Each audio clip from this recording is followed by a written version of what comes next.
सिम्मी की बेटी अनन्या आई वापस। यहाँ पर सिम्मी और परम का खेल हुआ खत्म। इशिता और रमन के सामने आई सच्चाई। आगे बढ़ने से पहले हमारे चैनल को सब्सक्राइब और वीडियो को लाइक जरूर करके जाना। यहाँ पर इशिता और रमन ने किया है प्लान। इशिता और रमन चाहते हैं कि वो सिम्मी और परम का पीछा करे। आखिर वो किससे मिलने जाते हैं, रोज खाना किसके लिए लेकर जाते हैं। जैसे ही इशिता रमन यहाँ पर घर में सोच ही रहे होते हैं, परम और सिम्मी दोनों घर से निकलते हैं तो इशिता और रमन भी उनके पीछे पीछे उनका पीछा करते हैं गाड़ी में बैठ। यहाँ पर इशिता कहती है कि आखिर ये दोनों जा कहाँ रहे हैं, हम उनका पीछा करके ही रहेंगे और आज ये पता करके ही रहेंगे सिम्मी और परम के आखिर चल क्या रही हैं। तभी यहाँ पर परम सोचता है कि सिम्मी, तुमने जो खाना लेकर जा रही हो अनन्या के लिए, उसमें मैंने चूहे मारने की दवाइयाँ डाल दी है और ये सारा प्लान मेरा है। सिम्मी को इस बात से है अनजान कि परम ने किया है इतना बड़ा साजिश। तभी यहाँ पर अनन्या के बारे में सोचकर सिम्मी काफ़ी खुश हो जाती है और सोचती है, कहती है परम से कि परम, आज मैं मेरी बेटी को मेरे हाथ से खाना खिलाऊंगी। तभी परम कहता है कि हाँ खिलाना, क्योंकि मैंने खाने में जो मिलाया है ना, वो खाकर तो तुम्हारी बेटी आज इस दुनिया से जाने वाली है। सिम्मी आती है बड़े यहाँ पर प्यार से अपनी बेटी को गले लगाती है। यहाँ पर अनन्या जो होती है छोटी सी लड़की, वो देखती है सिम्मी को और सिम्मी को मतलब कहती है कि आंटी, मुझे इस अंकल के मतलब डर लग रहा है। तभी यहाँ पर परम सिम्मी कहती है कि परम तुम बाहर जाओ, मैं अनन्या को खाना खिला देती हूँ, वो थोड़ा सा तुम्हें देखकर डर रही है। परम कहता है कि हाँ सिम्मी, मैं बाहर जाकर खड़ा होता हूँ, तब तक तुम अनन्या को खाना खिला दो। सिम्मी कहती कि बेटा तुम पहले खाना खा लो, मैं तुम्हारे लिए इतना सारा खाना लेकर आई हूँ, तुम खाओगी ना खाना। अनन्या कहती है कि हाँ मुझे भूख लगी है, मैं आपके हाथ से खाना खाऊंगी। तभी यहाँ पर इशिता और रमन गाड़ी रोकते हैं और देखते हैं कि सिम्मी और परम की गाड़ी तो यहीं पर खड़ी है, शायद वो यहाँ कहीं होंगे, पर हम कहाँ ढूंढेंगे उन दोनों को। यहाँ पर तो बहुत सारी जगह है। यहाँ पर परम हर किसी के घर पर जाकर पूछता है कि आपने देखा है क्या, इस गाड़ी में जो भी आया था उन्हें देखा है क्या। हर कोई मना कर देता है, कहता है कि हमें नहीं पता कि इस गाड़ी में कौन आया था और कहाँ पर गया है। सिम्मी कहती है कि बेटा तुम्हें खाना कैसा लगा। तो यहाँ पर जो अनन्या होती है वो कहती है कि बहुत टेस्टी खाना था और आप बहुत टेस्टी खाना बनाती हो, मेरा पेट तो बहुत भर चुका है। यहाँ पर इशिता और रमन दोनों सोच ही रहे थे आखिर सिम्मी और परम गए कहाँ, हम उन्हें कहाँ ढूंढे। तब तक एकदम ध्यान में आता है यहाँ पर इशिता के। इशिता कहती है कि रमन तुम्हें एक बात बताना मैं भूल ही गई थी, मैंने तुम्हें कब मतलब कल ही बता देना चाहिए थी। जब कल हमारे जो किराने की चिट्ठी आई थी, सामान आया था घर का खाने का, तो उस लिस्ट में जो मैंने जो लिस्ट पढ़ी थी और परम ने वो सारा सामान मंगाया था, उस लिस्ट में चूहे मारने की दवाई का नाम भी था। मतलब रमन कहता है कि पर इससे होता क्या है। यहाँ पर इशिता कहती है कि रमन, हमारे घर में एक भी चूहा नहीं है और परम ने उस दवाई को क्यों मंगाया था, मुझे तो कुछ समझ भी नहीं आ रहा है। कहीं वो अपने प्लान को अंजाम देने की कोशिश तो नहीं कर रहा है, शायद उसका कोई प्लान होगा, वो किसी को मारने की साजिश कर रहा है। रमन कहता है कि अब हम क्या करें, वो तो हमें मिल भी नहीं रहा है, हम तो उन्हें ढूंढ ढूंढ कर थक चुके हैं। आखिर उसका प्लान क्या है उसकी साजिश हमें पता करनी होगी। इशिता कहती है कि हमें जल्द से जल्द सिमी और परम को ढूंढना होगा। तभी यहाँ पर अनन्या के पेट में अचानक से दर्द उठने लगता है और वो जोर जोर से रोने लगती है। तभी यहाँ पर सिमी उससे पूछती है कि बेटा क्या हुआ, तुम्हारे पेट में दर्द कैसे होने लगा अचानक से, तुमने तो अभी खाना खाया है, पहले तुम पानी पी लो। तभी यहाँ पर सिमी कहती है कि तुम घबराओ मत, अभी मैं परम को बुलाती हूँ। सिमी जाती है बाहर और देखती है कि परम कहाँ पर है। वो परम को आवाज़ देती है, कहती है कि परम तुम कहाँ पर हो, जल्दी से यहाँ पर आओ, यहाँ पर देखो ना, अनन्या की तबीयत एकदम से खराब हो चुकी है, पेट में दर्द होने लगा है। तभी यहाँ पर परम कहता है कि सिम्मी, अभी तो यह ठीक थी, अचानक से क्या हुआ। सिम्मी कहती है कि इसे हमें अस्पताल लेकर जाना चाहिए, नहीं तो इसके साथ कुछ भी हो सकता है। परम कहता है कि सिम्मी तुम अनन्या को लेकर बाहर जाओ, मैं गाड़ी की चाबी लेकर आता हूँ।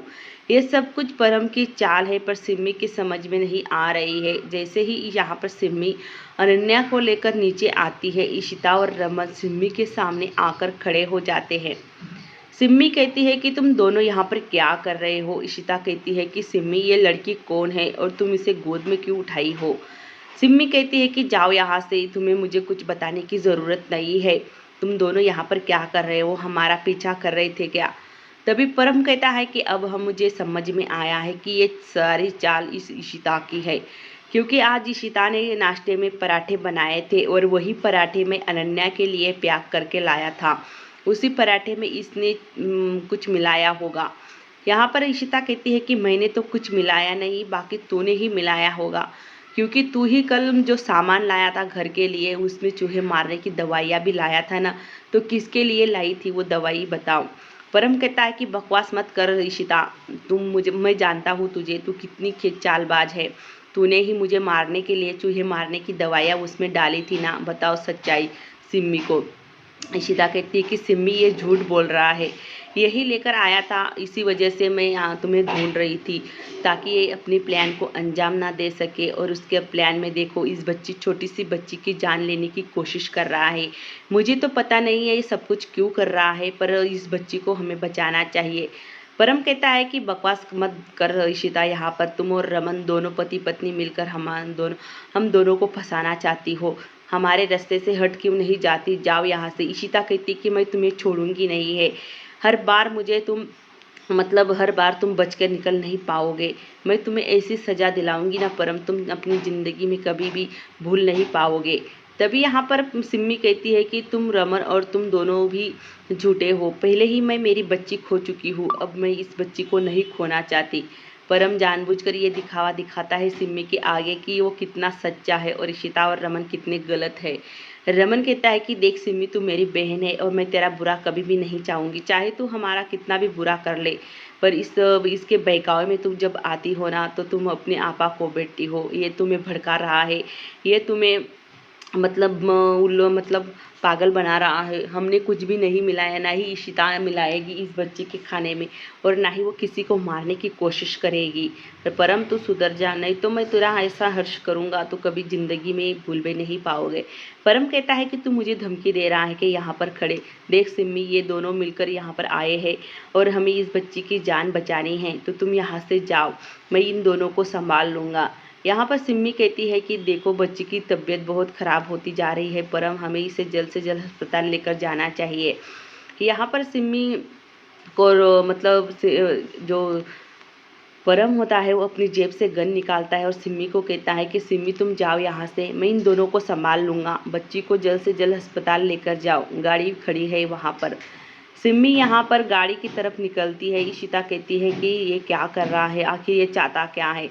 यहाँ पर वो हवा में जो ऊपर गन चलाता है, ज़ोर से आवाज़ आती है, सारे लोग वहाँ से भाग जाते हैं जिस झाड़ में मोहल्ले में खड़े होते हैं। सिम्मी बच्ची को गाड़ी में बिठाती है और खुद भी गाड़ी में बिठती है और निकल जाती है। परम कहता है कि देखो सिम्मी चली गई है और उस खाने में हाँ मैंने ही मिलाया था चूहे मारने की दवाई, ताकि सिम्मी को यही लगे कि तुमने मुझे मारने की कोशिश की है। जब वो बच्ची की जान चली जाएगी ना, तब यहाँ पर सिम्मी और भी ज़्यादा तुमसे नफरत करेगी और बदले की आग में वो तुम्हारे साथ क्या कर बैठेगी उसे भी पता नहीं है, क्योंकि वो अनन्या से बहुत प्यार करती है। उसकी बेटी उसने खोई है अनन्या, तो उसमें इस बच्ची में उसे अनन्या नज़र आती है। वो इतना ही प्यार करती है इस अनन्या से भी, क्योंकि मैं चाहता हूँ कि वो बच्ची की जान चली जाए और इल्ज़ाम तुम दोनों पर लगे, और यहाँ पर हवालत की हवा तुम्हें तो खानी ही होगी। यहाँ पर परम कहता है कि जिस गाड़ी में सिम्मी उस बच्ची को लेकर गई है ना, उस गाड़ी में ज़्यादातर पेट्रोल भी नहीं है, ज़्यादा दूर तक नहीं जा पाएगी सिम्मी। जब वो बच्ची रोड पर ही अपना दम तोड़ेगी तब देखो। यहाँ पर इशिता कहती है कि पर उस छोटी सी बच्ची की जान चली जाएगी, उसमें तुम्हारा क्या फ़ायदा। हमसे बदला लेना है तो हमसे लो ना, उस छोटी सी बच्ची की जान क्यों लेना चाहते हो तुम, उसे जाने दो, उसे बचा लो। तभी परम कहता है कि नहीं, यही तो मेरा प्लान था, यही तो मेरी साजिश थी। तभी रमन देखता है, मौके का फ़ायदा उठाते ही परम के हाथ से बंदूक छीनकर फेंक देता है। तभी परम कहता है कि मैं तुम्हें छोड़ूंगा नहीं। इशिता ज़ोर ज़ोर से चिल्लाती है और कहती है कि रमन, हमें जल्द से जल्द यहाँ से निकलना होगा। कुछ लोग होते हैं वो आजू बाजू वाले जो देखते हैं कि इन दोनों में हाथापाई चल रही है।